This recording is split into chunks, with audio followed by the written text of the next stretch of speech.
ผู้สวยเอ้ยขอเด้อขอขนมขอต้มให้แน่นะผมคุย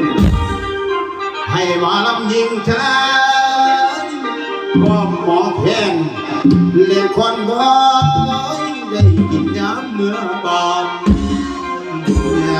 เสือสนั่นจะเด้อเจ้าใจยังเอาพันเป็นมากกว่าแล้วมีงานบ้านอื่นเป็นกอง3 คนทั้งไปมันกันขี่รถไปกระจุนล้อวงที่ลานักลาเลลาไกลไก่มันบุกพร้อมยังล้อมยังเร็วพอเอาละน้องเป็นจำเนียงทันที่นั่งจังไว้ฟังมาเดินน้อยไปน้องไปน้องเดินมองกันกันบอกแค่โอ้สมคารถเริ่มให้ยูโรกันบนไก่เศร้าไปมันก็สีหอมยูโรคือปา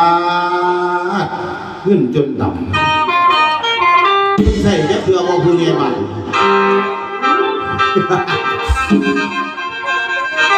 ผู้ใหญ่บ้านเอ๋ยท่านเป็นคนเบิดบ้านท่านเป็นคนเบิดบ้านกันจุ่มพานน้ำเจ้าอยู่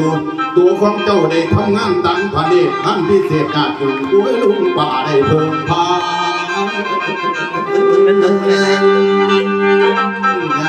สาธุเอ๋ยท่านไม่ต้องข้างหน้าท่านไม่ต้องเอียงข้างหน้าสูงมูยาเดือขี้นอนให้เอาเด้อผู้ในบ้านคนนี้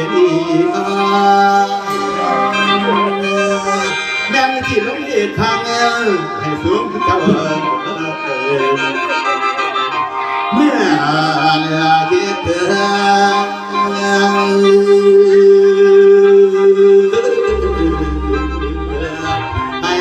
คิดถึง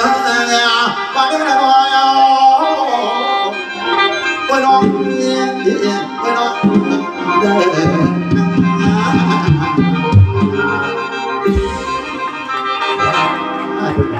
เป็นกุศลเดี๋ยวเท่านึงเนาะว้าว